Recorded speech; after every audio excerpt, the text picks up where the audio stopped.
Um, Thank you very much, and thank you to the participants for selecting online audio training for your professional development needs. Today we are going to discuss how to expand credibility and influence as an HR leader. And you have access to presentation slides that are the basic outline of what we are discussing today. So certainly you are welcome to follow along with those if you would like, though certainly you do not have to do so.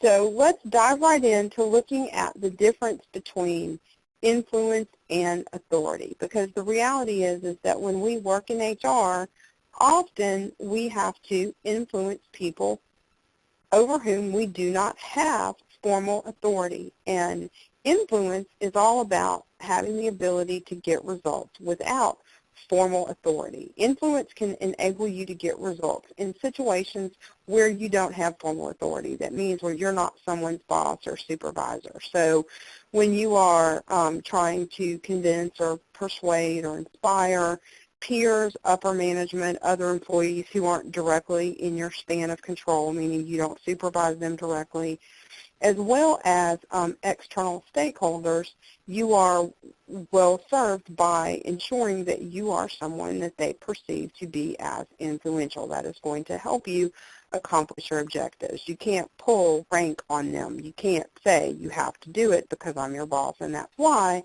because those are not situations where you have formal authority. Even in situations where you do have formal authority, which would be when you're interacting with any employees who report directly to you if you are in an HR role that also has a supervisory element.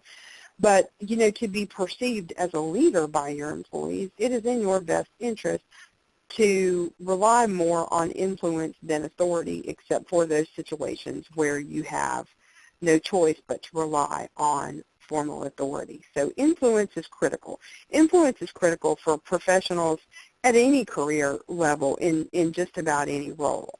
Certainly it's essential for HR professionals as well as line level and mid-level managers, ideally those at higher levels of management as well. Professionals who may not be in HR, may not be supervisors, but still would benefit from being able to influence their peers, whether they are supervisors or not. Because simply people in these types of roles often need to influence the decisions and the actions that are made by people who are at the same level as them or who are above them or below them in the company's organizational chart. And certainly, again, managers and supervisors need influence skills as well, so they don't find themselves having to rely on their formal authority to get results all the time.